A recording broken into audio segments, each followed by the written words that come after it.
ശരണം അമ്മേ ഭാരം പാരം മഹേശി മഹീതിലനിശം ജീവിതം തൃപ്പദാബ്ജം ഭാവിക്കാത്തോർക്കു നീതാൻ സകലമിതി നിനച്ചിടുവോർക്കെന്തു ഭാരം ഭക്ത്യാ നിന്നെ തൊഴാനുള്ളവസരമടിയൻ പാഴിലാക്കാതിരിപ്പാൻ ഭംഗ്യാ വന്നെൻ്റെ മുമ്പേ ഭഗവതി വിലസീടെപ്പോഴും സാനുകമ്പേ ദേവി ശരണം അമ്മേ. സുപ്രഭാതം, ശുഭദിനം. എല്ലാ ധന്യാത്മാക്കൾക്കും പുലർകാലവന്ദനം. ശ്രീമദ് ദേവി ഭാഗവത നിത്യപാരായണ പരമ്പരയുടെ ഇന്നത്തെ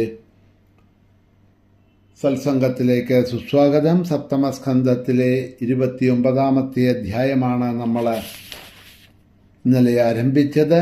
രാജവാർത്താ പ്രശ്നമാണ് ഇതിലെ വിഷയമെന്ന് പറഞ്ഞു. ആ ദേവിയുടെ മഹിമകളെ ഇവിടെ വ്യാസൻ ഉദ്ഘോഷിക്കുകയാണ്. അപ്പോൾ പഞ്ചബ്രഹ്മാസനത്തിൽ ഇരിക്കുന്നതായിട്ടുള്ള ആ ദേവിയെ, സദാദേവിയെ പ്രകീർത്തിച്ചാൽ അത് സംസാരബന്ധത്തിൽ നിന്നും മോചനത്തിന് കാരണമായിത്തീരും.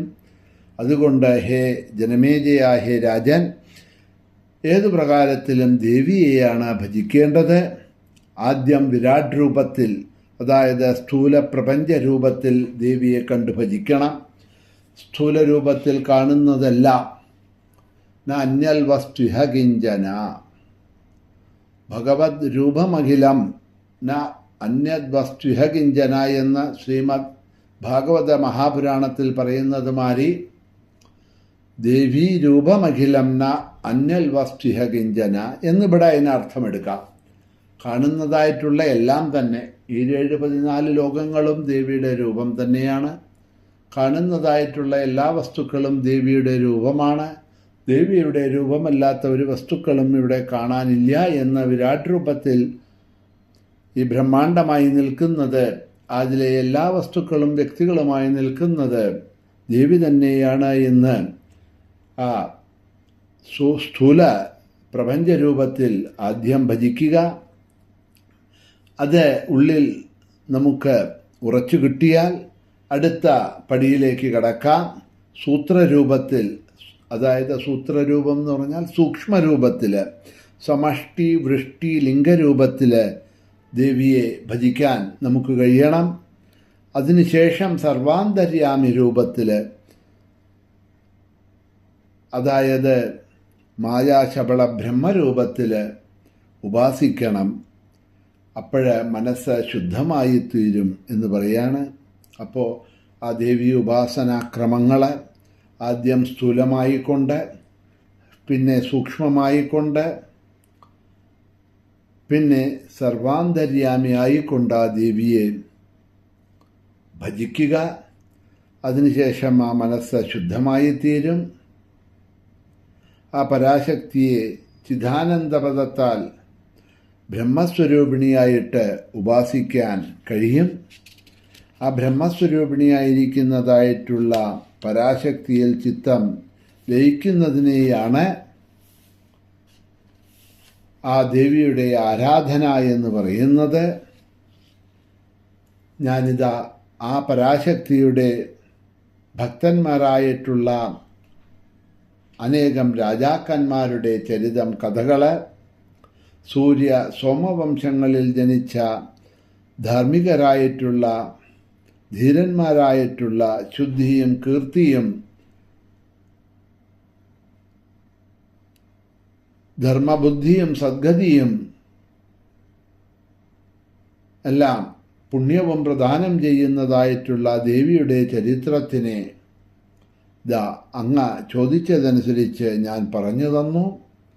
ഇനി ഇതാ ഖദിതം പുണ്യതം പശ്ചാത് കിമന്യൽ ശ്രോതുമിച്ഛസി, കിമന്യൽ ശ്രോതുമിച്ഛസി, ഇനി എന്താണ് അങ്ങ് കേൾക്കാൻ ആഗ്രഹിക്കുന്നത് എന്ന് പറഞ്ഞാലും എന്ന് വ്യാസൻ ജനമേജയനോട് ചോദിക്കണു.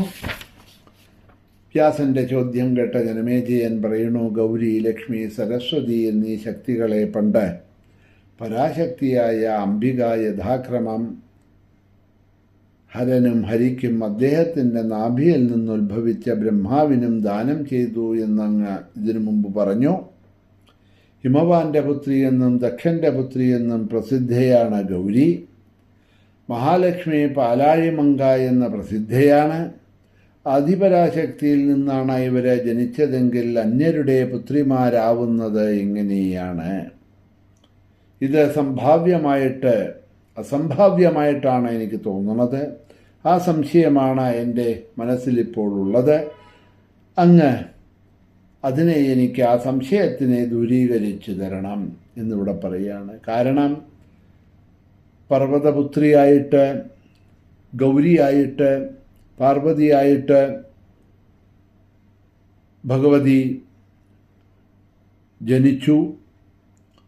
എന്നിട്ട് ആ ഗൗരിയെ, പാർവതിയെയാണ് മഹാദേവൻ വിവാഹം കഴിച്ചിരിക്കുന്നത്.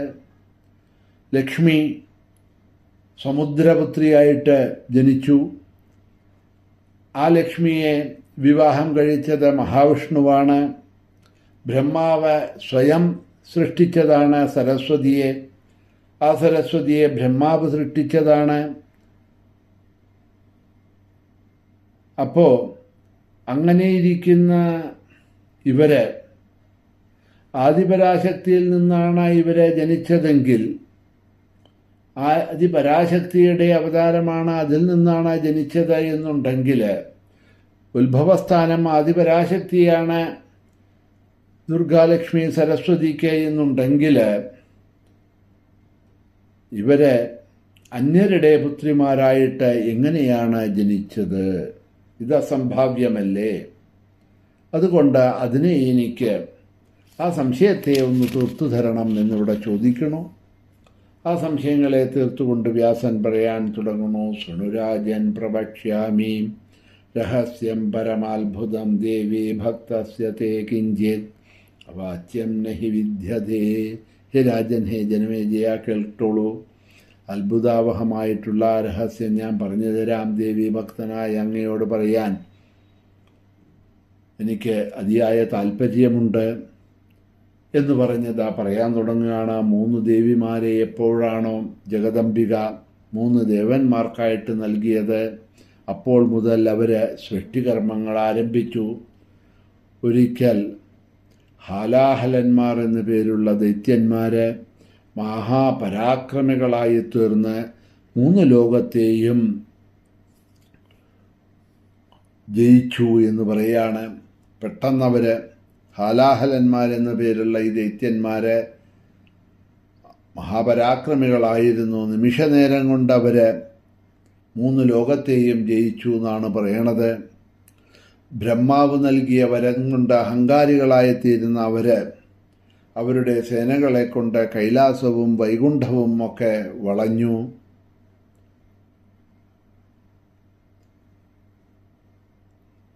ആ സമയത്ത് കാമാരി, കൈഡാഭി മുതലായിട്ടുള്ളവർ അവരോട് യുദ്ധം ചെയ്തു. അതിഭയങ്കരമായിട്ടുള്ള യുദ്ധം 6000 വർഷം നീണ്ടു നിന്നതാണ്. ദേവന്മാരുടെയും ദൈത്യന്മാരുടെയും സൈന്യങ്ങൾക്കിടയിൽ ഗംഭീരമായിട്ട് ആ യുദ്ധം നടന്നു. വളരെ പണിപ്പെട്ട് ഹരിയും ഹരനും ആ ദൈത്യന്മാരെ ഒടുക്കി. ആരുടെ ശക്തി മൂലമാണോ അവർക്ക്, അതായത് ഈ ഹരിക്കും ഹരനും ദാനവന്മാരെ ഹനിക്കാൻ കഴിഞ്ഞത്, ആ ശക്തികളുടെ മുന്നിൽ വെച്ച് സ്വസ്ഥാനങ്ങളിൽ എത്തിയ അവർ എന്തു ചെയ്തു? ഹരിയും ഹരനും വീമ്പളക്കി എന്നാണ് പറയുന്നത്. ദേവിയുടെ മുമ്പിൽ വെച്ച് ഇവരെ, ഈ ഹാലാഹലന്മാരെ നശിപ്പിച്ചിട്ട്, വാസ്തവത്തിൽ ദേവിയുടെ ശക്തി കൊണ്ടാണ്, എങ്കിലും തങ്ങളാണ് നശിപ്പിച്ചത് എന്നുള്ള വീരവാദം മുഴക്കി എന്ന് പറയാണ്. അങ്ങനെ ഇരുവരുടെയും അഹങ്കാരം കണ്ടിട്ട് മഹാലക്ഷ്മിയും ഗൗരിയും പുഞ്ചിരി തൂകി എന്നാണ് പറയണത്. അങ്ങനെയുള്ള ദേവിയുടെയും ലക്ഷ്മി ദേവിയുടെയും ഗൗരിയുടെയും ചിരി കണ്ടിട്ട് ദേവന്മാരിരുവരും ആദിമായാശക്തിയിൽ മോഹിതരായി ക്രുദ്ധരമായി തീർന്നു അവരെന്ന് പറയാം.